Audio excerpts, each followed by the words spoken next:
Welcome to the opioid crisis Redux. What can and is the government doing?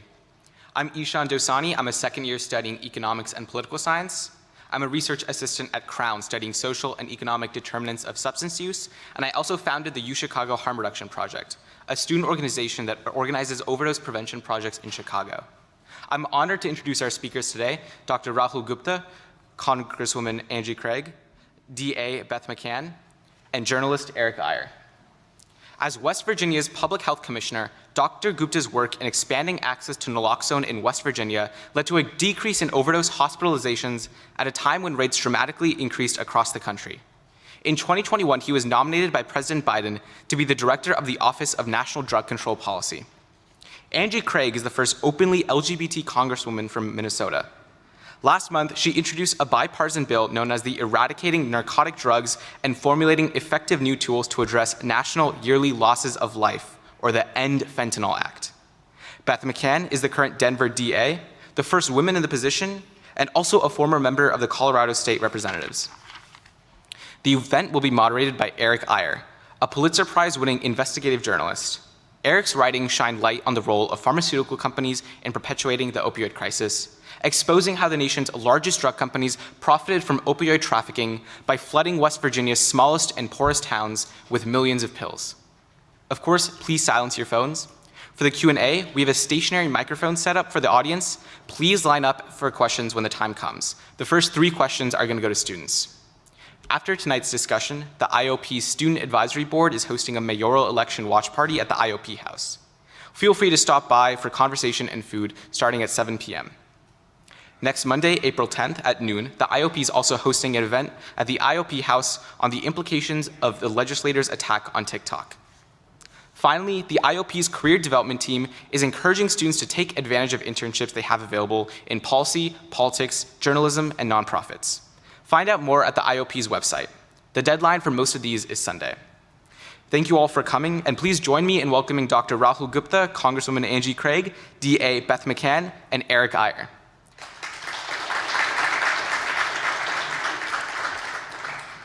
To begin today's event, we're going to start with Dr. Gupta setting the stage with some remarks.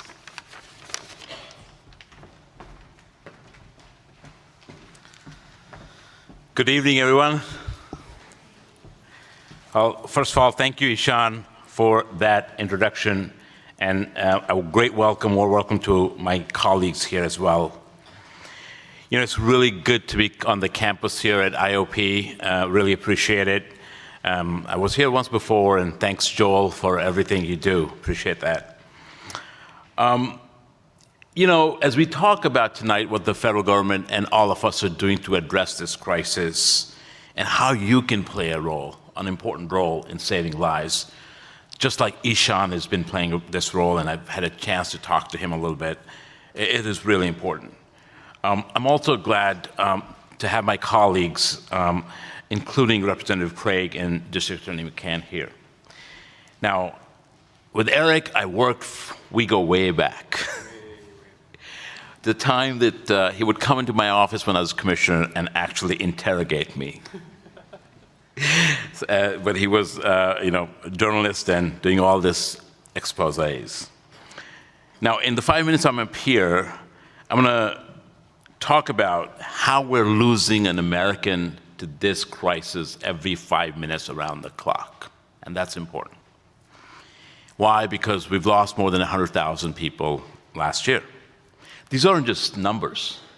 These are your family, friends, neighbors, teachers, those that are not going to be coming at dinner table or birthdays. Why is this happening? Think about this. Because primarily we're in the most dynamic drug supply environment our country's ever faced. We have synthetic drugs like fentanyl that are prevalent, very potent, 50 to 100 times more potent than morphine. We have additives like xylazine, which is becoming more threatening. And polysubstance use is increasing, meaning people aren't sticking to just one drug. There's multiple drugs that are in the systems. And then gone are the days when traffickers need a lot of land to produce drugs. You need crops and farmers and fertilizers. Now all you need is a small place like a closet and the imagination of a chemist. And you can create some of the most deadly but profitable substances on the face of this earth. That's what you need. And then all it needs also is just a cell phone in the palm of your hand and a social media app. And that's one of the worst deadly combination. And you don't even know about it. You won't even know when you're ordering an Adderall or a Xanax by mail, not from a doctor, not from a pharmacy, that is probably going to kill you. So we know that young people are most at risk. If you look at the last, from 2019 to 2021, there's been a 100% increase in drug overdoses, deaths. But if you look at fentanyl, there's almost 200% increase in overdose deaths or poisonings. So if you think about it, we've got to work to make sure that we make getting treatment and help easier than getting illicit drugs. Because the situation that exists today is unacceptable to me, it's unacceptable to President Biden. And there is a reason that this administration, and President Biden's talked about this in his State of the Union for 2 years in a row, it is important for us to work to expand prevention, harm reduction, treatment, recovery support services, to make sure that communities are having the tools they need to get the help that they need. But at the same time, go after the drug trafficking profits and traffickers. So it's these two key drivers that President's strategy calls for. A, creating and building an addiction treatment infrastructure, one that we lack. And B, making sure that we're going after the drug trafficking and its profits. They're both two sides of the same coin. So let's be very clear.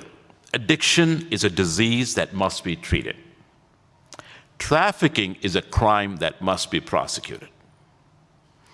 And our best strategies to prevent overdose deaths and preventing substance use is prevent substance use before it begins.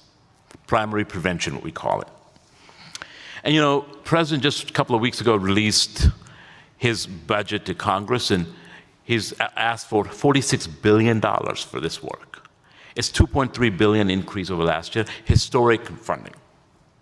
Today, here's what we've done so far. Harm reduction is, for the first time, part of federal government policy, for the first time in the history of government. We've been, with the help of Congress, the President signed into law, bills remove extra licensing issues for prescribers to prescribe treatment. We now have telehealth available across the country to reach marginalized populations, rural people. And we're making sure that we're getting a recovery-ready nation, building a recovery-ready nation, meaning recovery is not just about getting pill or treatment. It's about all those support systems you need to survive, but also thrive. And last week, we made naloxone over-the-counter that it will be available starting in just a few months. So we are also going after traffickers. The way we're doing it is what we call commercial disruption. Mapping out the networks, the global supply chain, illicit profits in a very targeted way, and making sure we're going after their profits as well as their operating capital. Seasons and arrests are only important. I was just in Mexico a couple of weeks ago and met with President López Obrador, and we're working on a plan right now to make sure that Mexico does more that they need to do to stop the trafficking, stop the drug production and trafficking. But the problem does not begin or end at the border. Problem begins as precursor shipments in China and ends in community emergency rooms like right here, where I was trained, right here in Chicago. So the good news here is this. We now have 7 months of progress, flattening or declining the rates. But there's so much still that needs to do. So whether it's federal government, it's Congress, it's state, local, tribal, or community leaders, all of you here on the campus, we all have a role to play. 66% of the adolescent overdose deaths between 2019 and 21, 2/3, could have been saved. There were bystanders there that did not administer naloxone. Think about that. 2/3 of the deaths. So I want to get to a point as a physician where, especially, that we have naloxone available for anybody and any time that they need it. And I can tell you, of all the people that I've taken care of, hundreds of times I've administered naloxone, right here in Cook County, we all have a role to play. You can avoid and prevent and save a life. So I will just leave you with this, as President Biden typically likes to say, we are the United States of America, and there's nothing beyond our capacity to do if we do it together. So he's made a call on all of us to end the opioid crisis, and we look forward to not only having a conversation, but you all playing a role as leaders to make that happen. Thank you.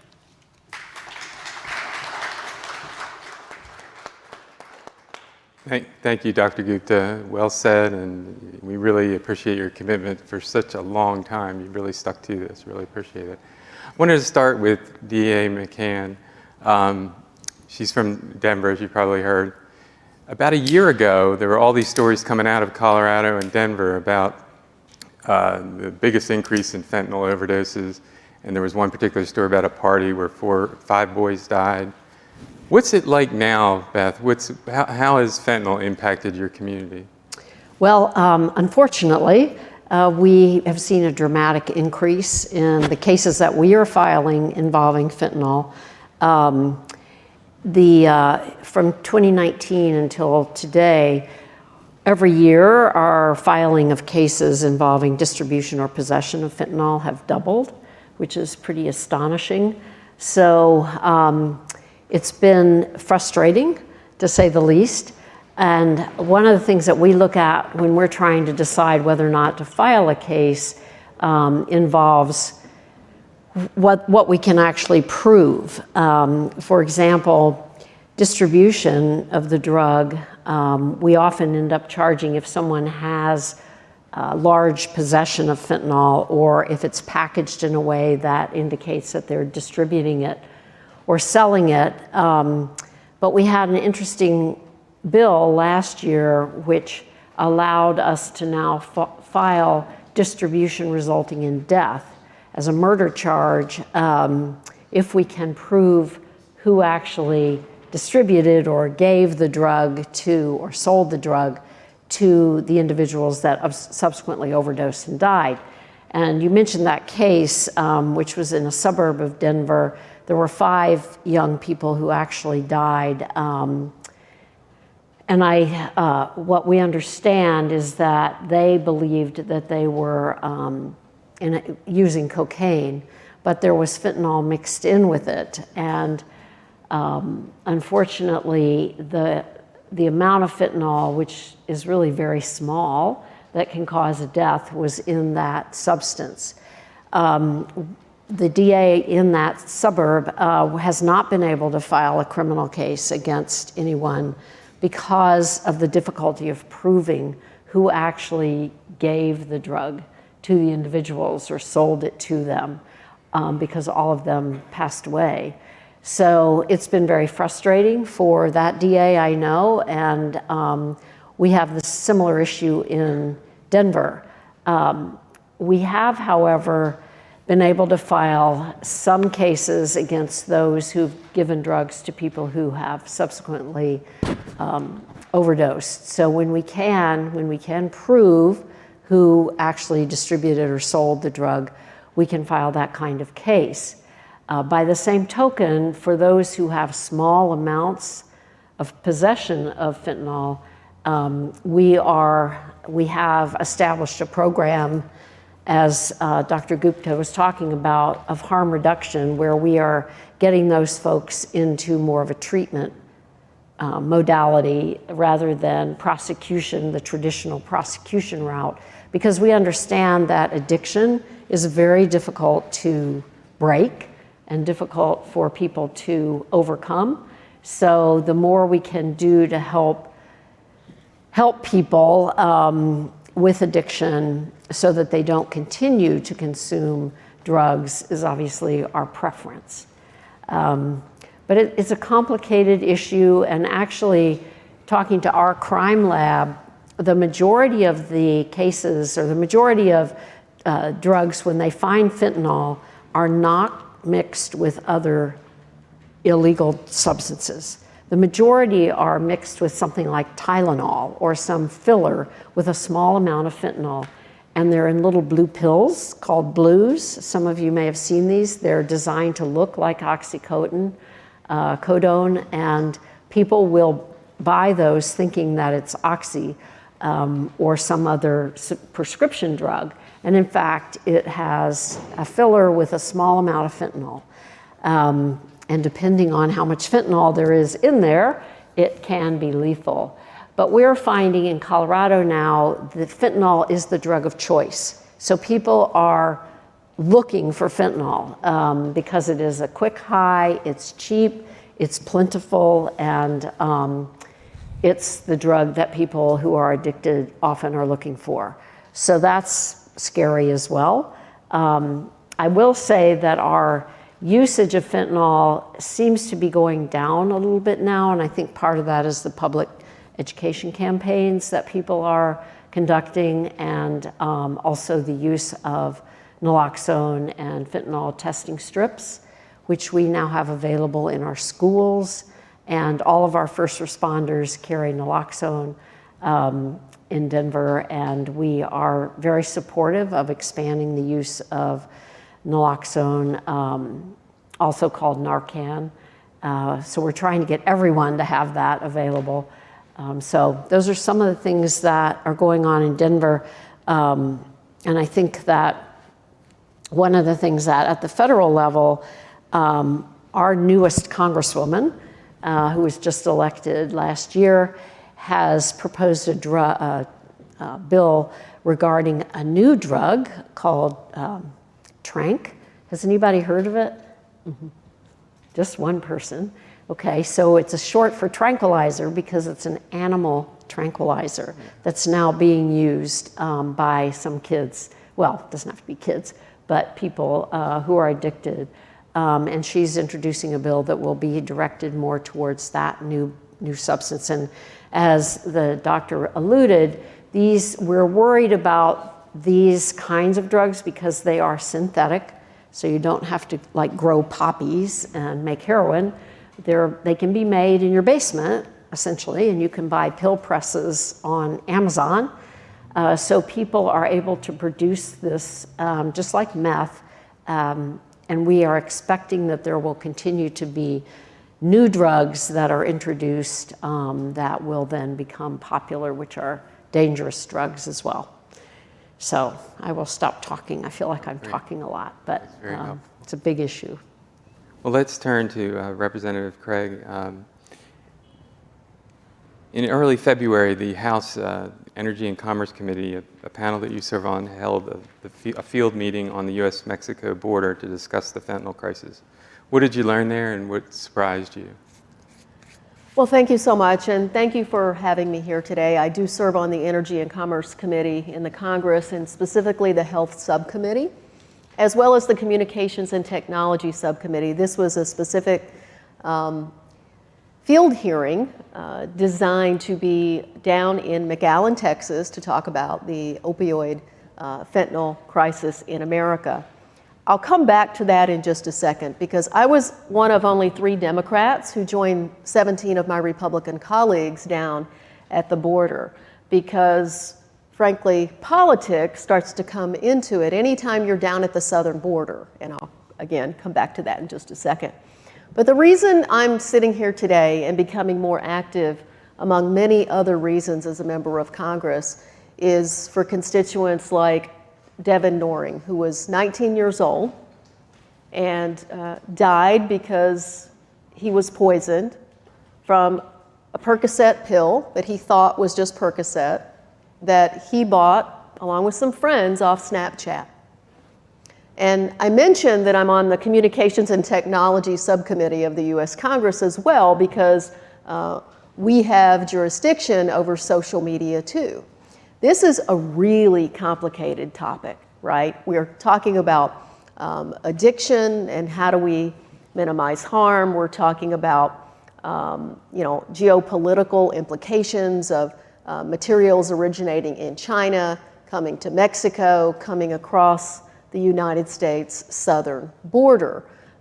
We're talking about 107,000 people who died in America. So I went down to the southern border one of just a few Democrats to join my Republican colleagues, with the knowledge that this was going to be a politicized field hearing, with the knowledge that this is an American crisis that is not getting enough attention. The number of young people who are dying of overdoses, a lot of the poisoning, and you have to, as Dr. Gupta often says, sort of divide this into those who have suffering from the disease of substance use disorder, those who really aren't addicted yet but got a pill, it's got fentanyl in it, they're going to experience some sort of accidental death as a result of this. But I went down there because I wanted to understand it. And what surprised me the most was just how political my colleagues have made what isn't a political issue at all. The cartel does not care as they sell these pills whether you're a Democrat or a Republican. They do not give a damn about your politics. And so when we were down there, what I learned is that 97% of the drugs seized at the southern border are coming across our ports of entry. What I learned is only 5 to 10% of the fentanyl coming across is actually being seized. What I learned is that 86% of the arrests made for illegal trafficking are actually US citizens. What disturbed me the most is that many of my colleagues wanted to talk about illegal immigration as it relates to the fentanyl crisis in our country. And if we aren't even willing to agree on the facts, that we need more technology urgently down at the southern border to disrupt the flow of these drugs, if we're not willing to at least acknowledge the facts that, and it's on the left and the right sometimes, right? We have to have an open mind in dealing with these issues to say, yes, those who are addicted need help, they need treatment. I was the member of Congress who led the letter to the Food and Drug Administration on a bipartisan basis to make Narcan available over the counter. I think it should be in vending machines in every school in America, by the way, in every college. I think every school personnel should have access to Narcan. Test strips.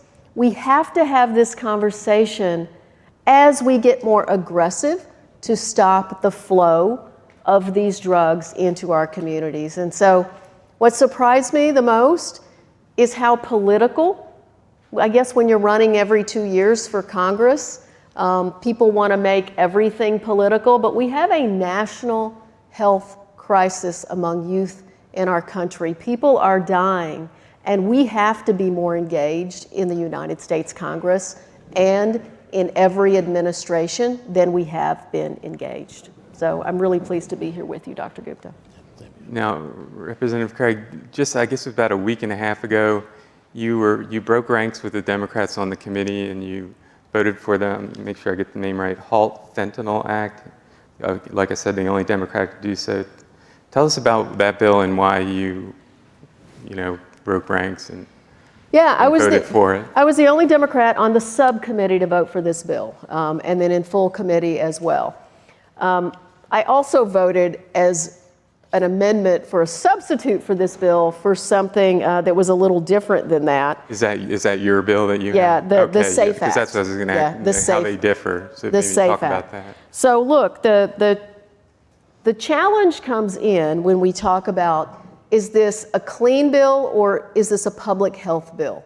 And the difference really in the two bills, because they do very similar things in the sense that they permanently schedule fentanyl as a Schedule I drug. But remember, we've had this scheduled as a Schedule I drug since 2018 on a quote-unquote temporary basis. And the number of fentanyl overdoses have only continued to rise since that period of time.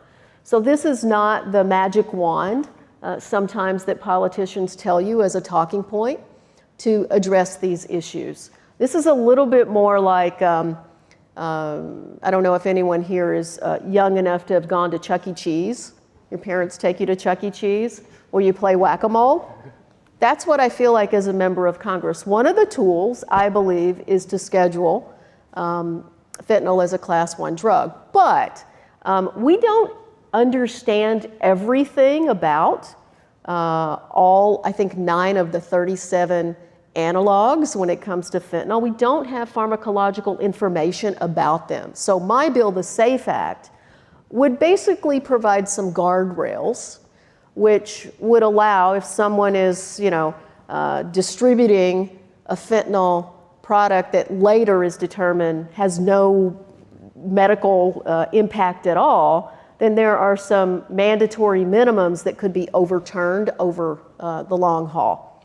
So it really comes down to, I prefer the SAFE Act, but I voted for the HALT Act. And the reason I did that was to send the message that we have to address this issue, even though it wasn't a perfect bill. I'm in the minority now. I don't get to decide what bills are brought forward for a vote, but I voted for the HALT Act, which of course would establish the Schedule 1 for fentanyl, with the exception of some research guardrails, to send the message that we have to come together on a bipartisan basis. I prefer the SAFE Act.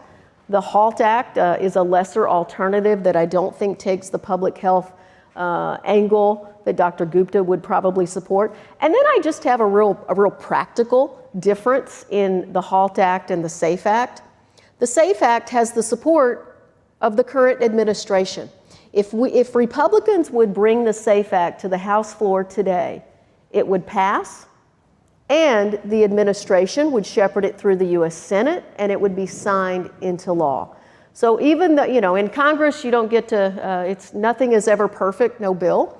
But I wanted to send the message that this is not a political wedge issue between Republicans and Democrats. We have got to find some common ground, and we've got to pass these laws. Was a Republican a co-sponsor of your bill? Yes, the SAFE Act is a bipartisan bill. Okay. The SAFE and the HALT Act is completely partisan. And this completely partisan bill has no chance of being signed into law, which is, of course, why we voted to have the SAFE Act be an amendment during this process. But, at the end of the day, we've got to figure out a way to stop playing politics with some of this.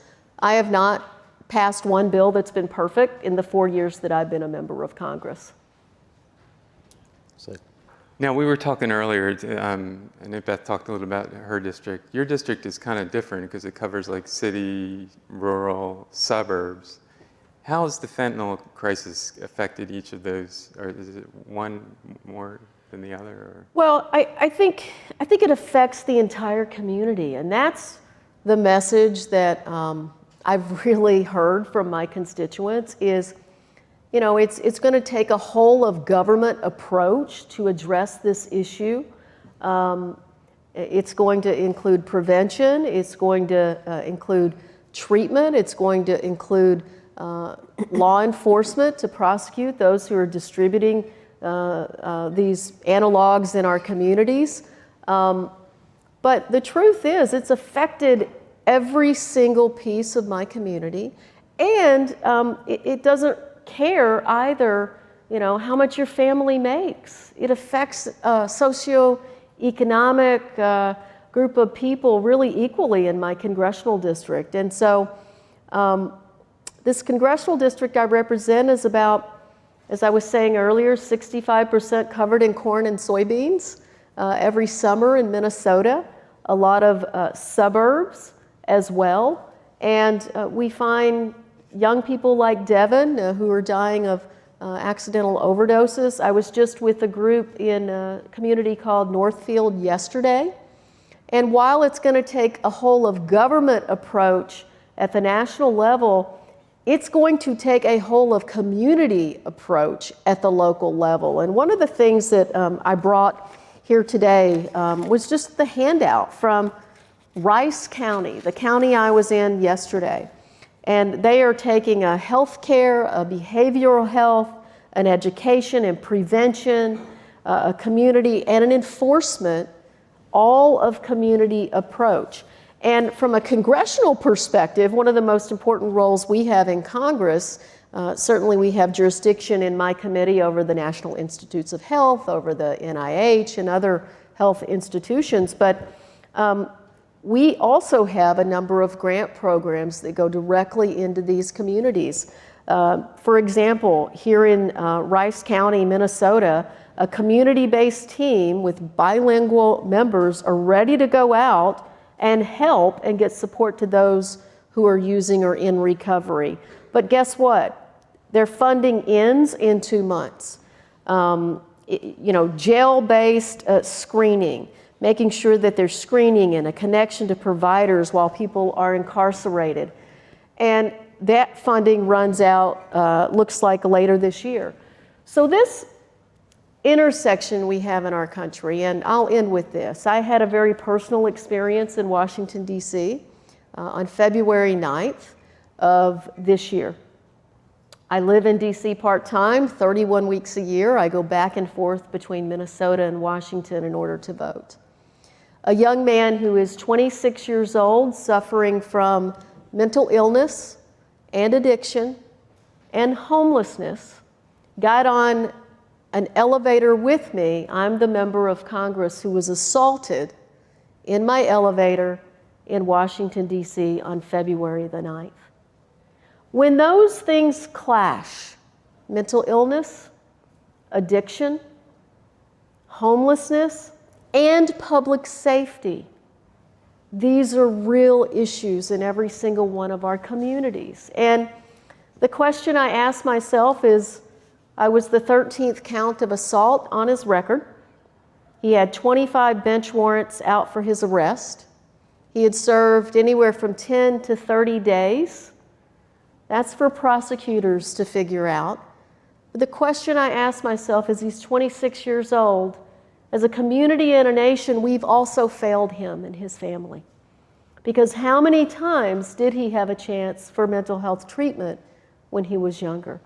How many times since he's been on the streets have we gotten him health care, Medicaid in our nation? What are we doing as a country? And that collides with public safety, because every single American in our communities also deserve to feel safe. So I'll just end my comments by sharing that with you, because before this happened to me, I certainly was engaged in mental health and addiction issues. But as a member of Congress, but as now also someone who has experienced this very personal issue, we have to do better as a community, as a state in Minnesota and in Illinois and across our nation. We just have to do better. Thank you. I wanted to go back to Dr. Gupta real quickly. Last week, I guess the big news was the FDA approved Narcan over the counter, and you mentioned that a little bit in your talk. But is that going to be a game changer, do you think, or how do you think that's going to impact? Thank you for that.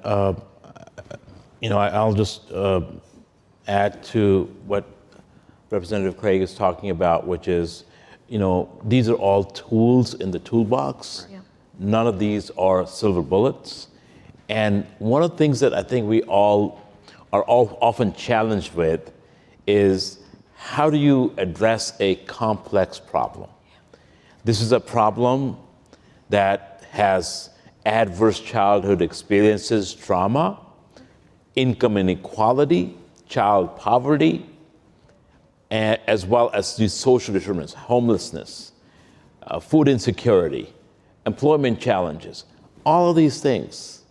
And while we get excited about things like over-the-counter naloxone, which is important, an important step, but it's not the panacea.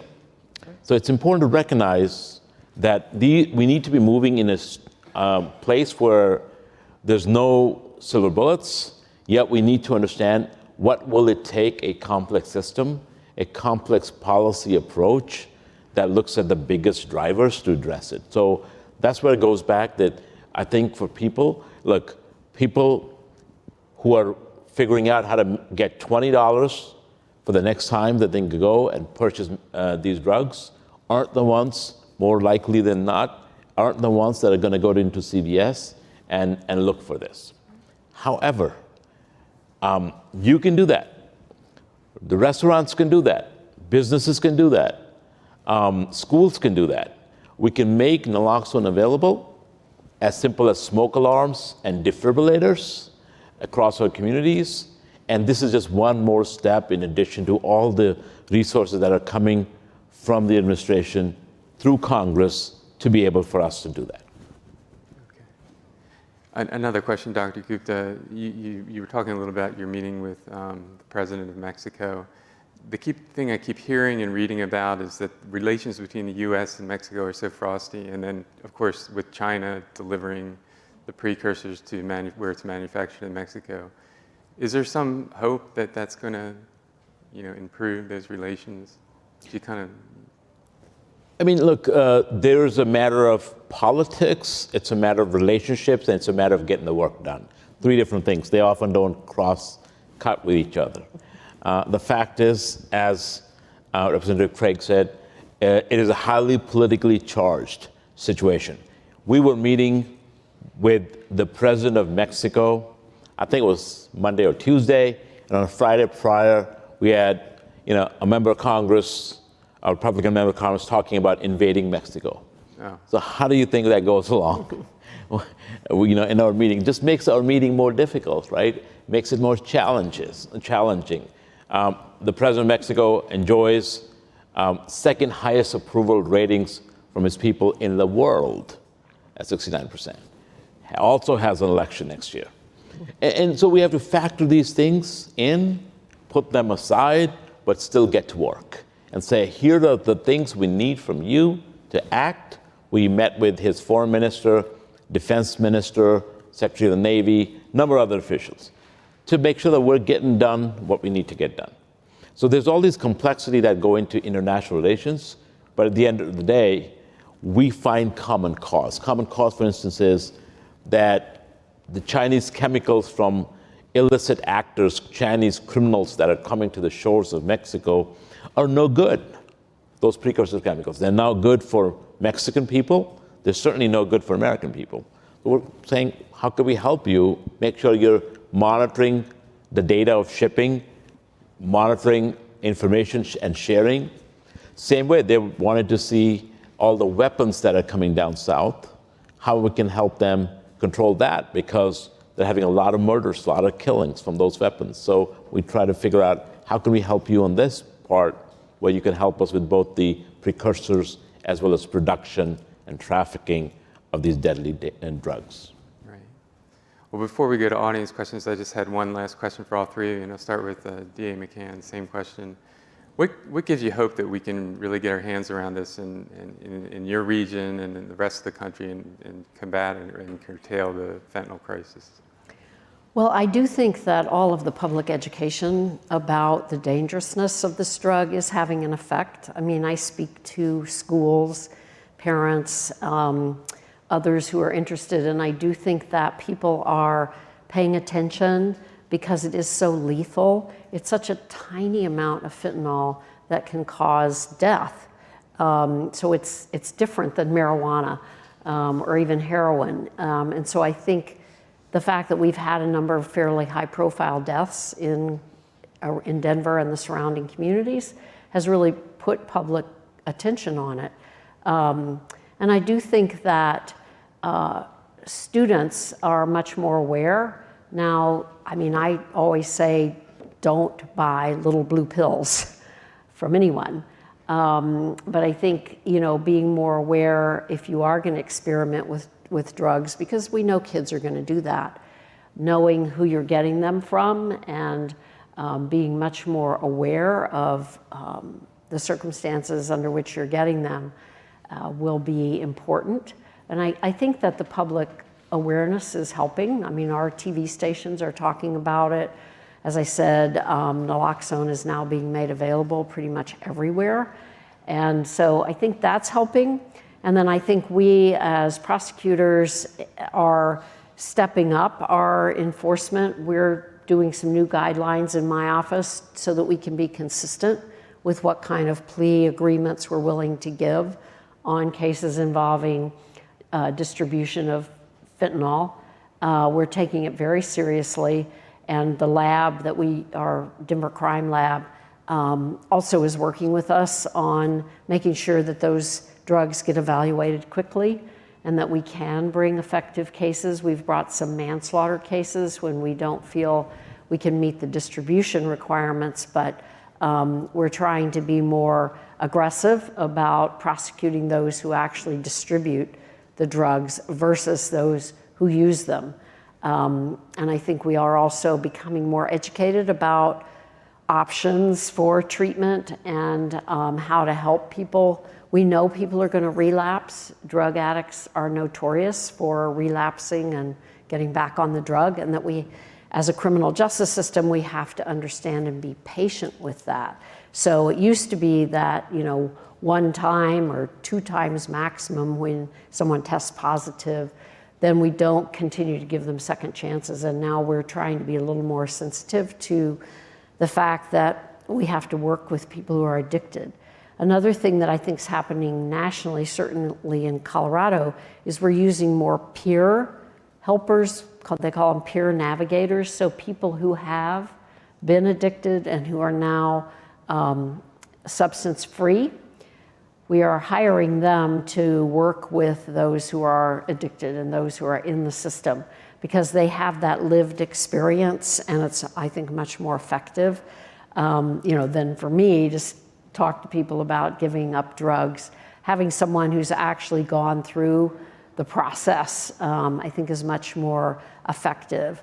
The Denver police have a very innovative program, which you may have heard of, called STAR, which is when there is a mental health issue or a substance abuse issue, the 911 callers are trained so that they will send a STAR van, which is an EMT and a mental health worker, no police, a van that will go and respond to those calls, and they will then work with that person to try to figure out what's going on with them and direct them to more of a treatment orientation. And City Council has just voted to expand that program. We're hoping to have it 24/7. It's run by one of our mental health centers.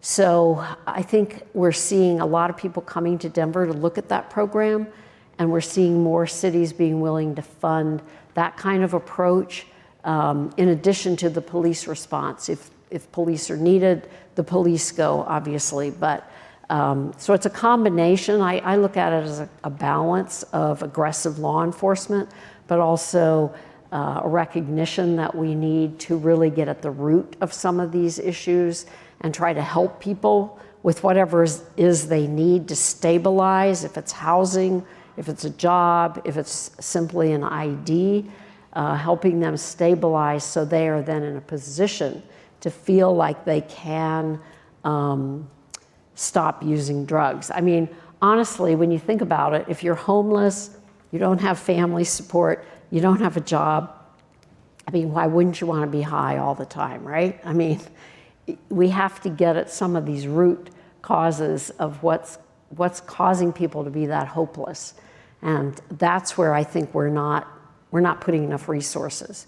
So it's a combination of things, in my opinion, but I do think there's room for hope. I think we are seeing, as I said, a little bit of a decrease in the use and overdose deaths in Colorado, and we're going to hope to continue with that progress. You once again, Rahul. Yeah, so 2 big things, right? I think one is it's America's problem. And we got a plane crash equivalent every single day. 250 or so people die every single day. So it's a big problem. And, as someone said, Americans do the right thing after all other options exhausted. But we're getting there very quickly. It is a bipartisan issue, and I think we're going to have to figure out, and I think it's going to be you. You're going to have to raise enough awareness and help, basically, and so that we all are making this a top priority, not just the 2 of us here, but all over in Washington.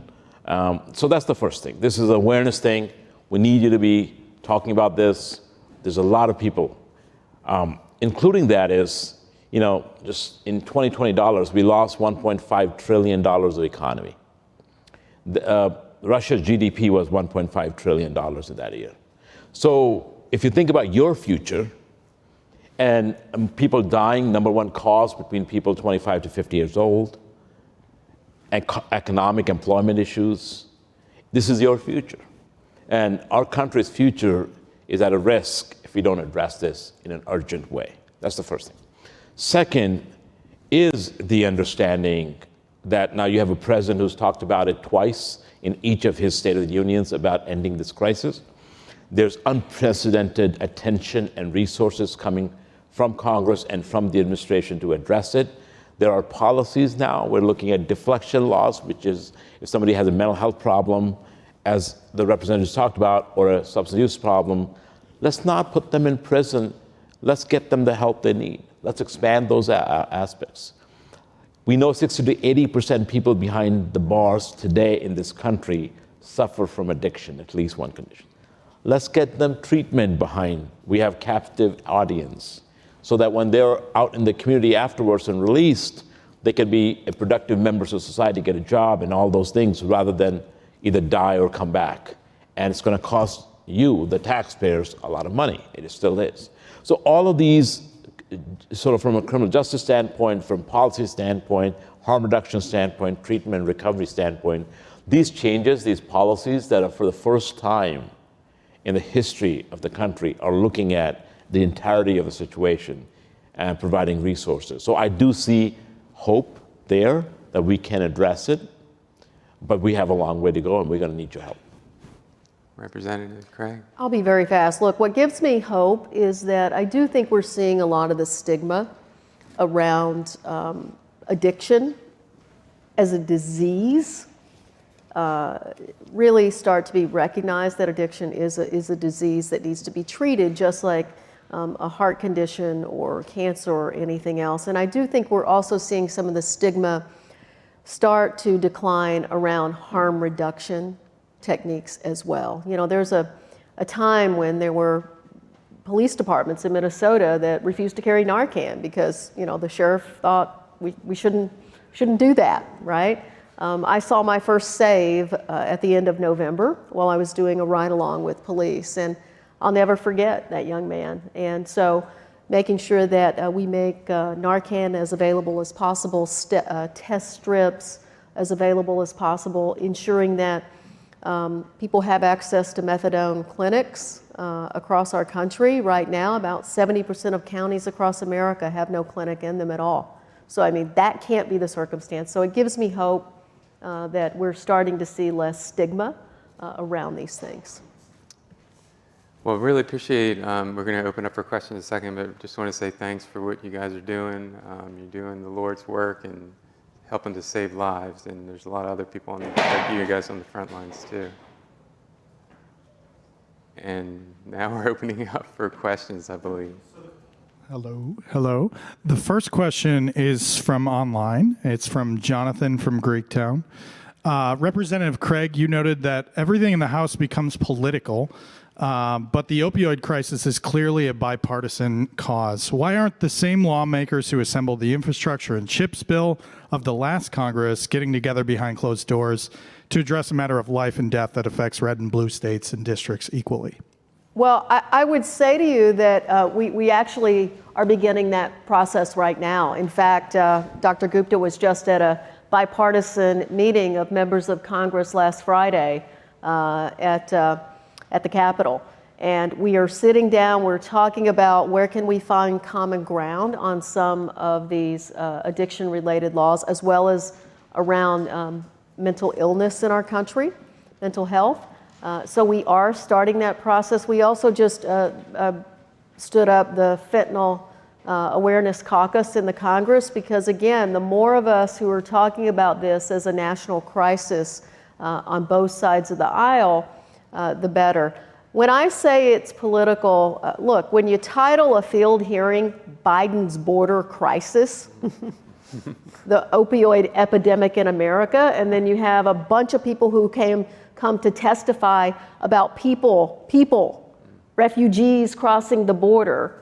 And the facts are that 97% of the illegal illicit fentanyls coming across the ports of entry, you are politicizing the crisis. And so, frankly, I'm going to keep going down there now. I've realized how valuable it is for me to be able to call out the nonsense And these are the same people that I need to sit down with too and find some common ground and work together. So you better bet we're going to be looking to do that.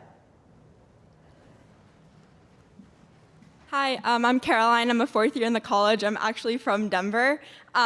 So when looking at the kind of history that the United States has with respect to drugs, namely the war on drugs kind of and mass incarceration that resulted, how do you think that conversation and kind of the war on drugs frames our conversation today around opioids, particularly with respect to incarceration versus treatment options? So I'll start on that one. So I think that we've kind of acknowledged that the war on drugs didn't really work because the drugs have gotten worse.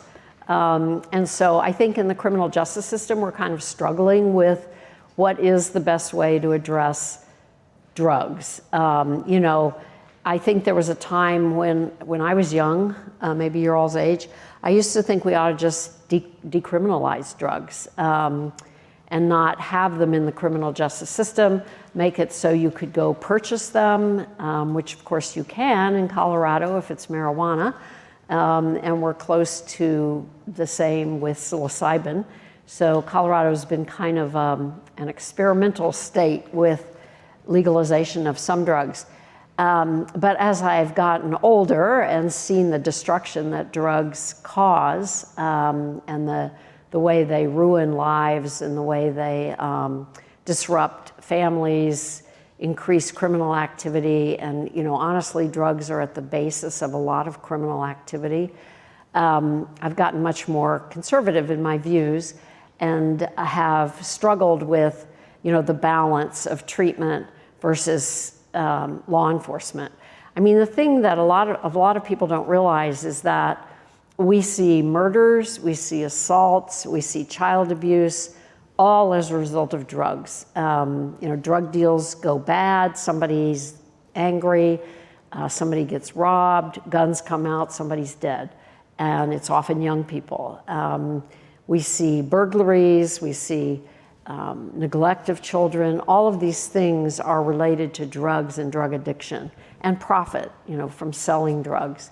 So it's a much more complicated issue than I think a lot of us realize. So I feel like we have to have aggressive law enforcement in appropriate circumstances. And what we're trying to do in Denver is really focus on the distributors, the big rings. We're using the grand jury to investigate big rings of drug distribution because they often involve guns as well. So we're trying to focus on that level with really aggressive prosecution, and we're working metro-wide with all of the counties around Denver. But then we also try to look at those who are picked up with small amounts and treat them differently and put them into more of our treatment programs. So it's a lot. It's a lot. There are a lot of issues that are around drugs, and I'm not sure we've quite figured out how to do this, but we're trying different approaches for different kinds of offenses. And I'll just add, first of all, I want to just repeat what Representative Craig has said. It is really important to have leaders like her in Congress because there is an active information campaign to misguide and give information. So thank you for being engaged in the border. I've been to the border myself, and I completely agree with you that it has to be engaged in. So thank you for that. To answer your question also, I think I'd add a couple of things that I think we haven't yet talked about, which is in the past, there have been significant racial inequities as well that have been perpetrated through this. As you know these numbers. So that's one of the reasons that last fall, President Biden made announcements to pardon all people with marijuana possession, simple possession. Now you would think, why is that important? Well, they may not be in prison anymore. Why is that important? Well, here's why. Because when you get that conviction, you can't get education loans. You can't sometimes even get into workforce. You can't get any benefits in that sense. So this is the kind of thing, so we're trying to look at this from a humanity standpoint as well. At the same time, the administration has recently come out and removed the inequities in crack and cocaine sentencing. Again, there was 17 or 18 to 1 sentencing. We know more people of color and communities of color get incarcerated and for longer times. So that's another piece of the where we've been and where we're heading change. But also then, as I said, people with addiction need help as a disease and get treatment, while making sure that people who are traffickers and who are prying and vying on the vulnerabilities of Americans are getting the justice that they deserve. Hi, my name is Hannah, and I'm a 4th year at the college. Thank you so much for being here to talk with us today. I wanted to come here and ask a question because this issue of substance abuse and the crisis that we're facing is kind of near to my family. My mother has worked since 2014 for a program called Dreamers, which is funded by Georgia State's Department of Behavioral and Human Services, I believe it's called. And this program basically services Latina students, adolescents in middle and high school who have histories of drug abuse and substance abuse in their families or in those individuals' own lives.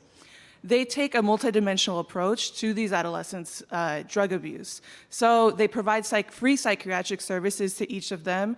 They provide their families with resources like for food banks and education on how to parent students and teenagers who are suffering from drug abuse and sometimes go through relapse.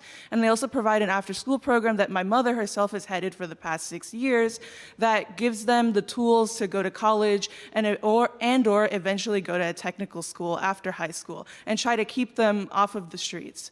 So this kind of program, in my mother's experience, has been very successful. The majority of the adolescents that she's helped have gone on and since then have not had a history of drug abuse anymore. They have basically become clean and free of relapse, and most of them also go to college. But since my mother started working there, every single year the funding has been minimized. Every single year it's been reduced. So I want to know why on the national and from the national to the state to the local level, why are these kinds of programs not being prioritized, not being discussed, and their funding has been reduced in the past few years? Well, first of all, I'm so glad that you know so much what your mom does. I wish my kids knew half of what I. But certainly, you know, one of the things we want to do is maybe take this back, what particular program, and do a little digging, because it's very important for us, at least from an administration standpoint, to see. I mean, we want to fund programs that are working. We also want the states to fund programs that are working. So we would love to get some more information on that and take it back. So. I would just add, what you just described is exactly what's necessary in each of our communities. And what you just described is the whole of community approach that I was describing that I heard about yesterday in my own community. How do you have surround services, peer recovery services for those who are addicted? You know, the other thing that I hear continually about is the fact that there's a waiting list to get people in a bed for recovery, both for mental health and for addiction treatment. And that, Medicaid reimbursement rates for much of this recovery work are deplorably low. So, I mean, there are so many issues when you start digging into the funding mechanism. Dr. Gupta told you, and it is true, that we have had the largest appropriations ever in the history of America, but our work to appropriate dollars is not matching the 107,000 people who died last year. The funding is not keeping up with the need in this country, and that's at the federal level, that's at the state level, and that's most likely at the local level. So you're exactly right. Congress's main job is actually to decide what the priorities are in America and fund them.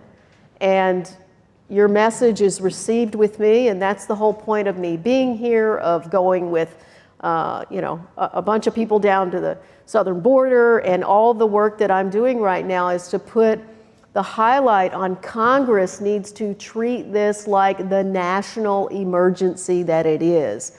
Less oversight hearings on nonsense and more digging into what's actually killing our kids, like gun violence in this country and overdoses. Thank you. Hi there, my name's Annie Henderson. I'm a master's student at the Harris School of Public Policy. And I wanted to kind of pick up on where Caroline's question left off about decriminalizing other drugs. And I'm specifically curious, your view on how criminalizing drugs like marijuana, which is treated at the same level as fentanyl at a federal level, like helps the community address this fentanyl drug problem. And if you think it does or if you think it doesn't. So I'll say this. So there was three components to the president's announcement. One was to simple possession pardons. Second was to challenge the states to do the same, the governors and others.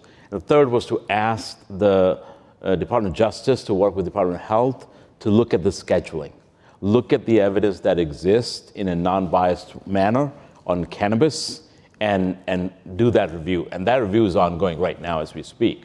So I think it's important for us to continuously monitor data, find what works, what doesn't, and then go follow it and turn it into policy. That's exactly what we're trying to do. And then we have experiments, right? So we have, if you look at Oregon, if you look at the work that's happening across the northern border, these are also experiments, live experiments that are happening. We are simply and honestly looking for solutions, evidence-based solutions that will work in the American context to bring about to save lives. That's as simple as it gets. At the same time, there are really good evidence-based solutions right now, like fentanyl test strips, like student service programs, naloxone or Narcan.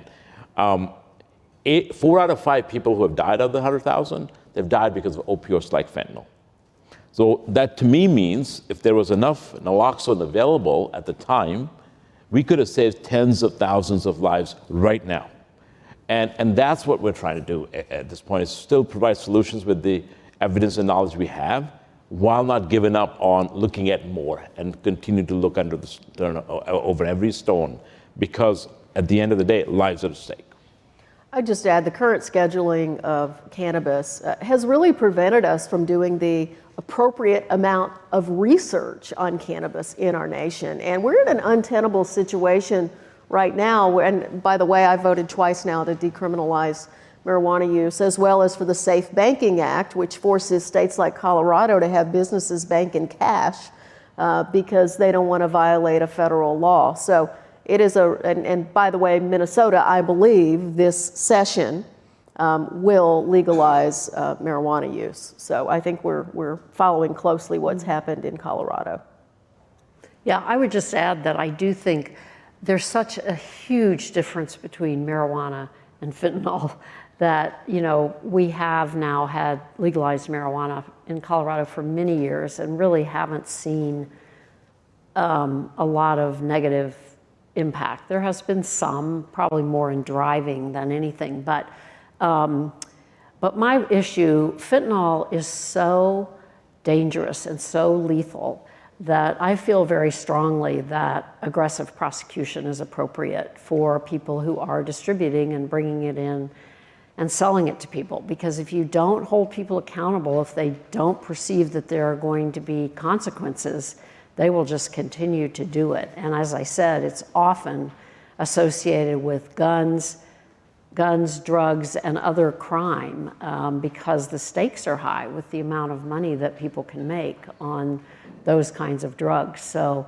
I think I really hope that at the national level there will be some serious look at what should be a Schedule I versus drugs that aren't as dangerous. Okay, we have time for 2 more questions, and I see 2 people lined up, so we're good. Hello, my name is Kaden. I'm a second year in the college. But I do have a question, but first I just wanted to say that the University of Chicago Harm Reduction Project, we do distribute naloxone and fentanyl test strips.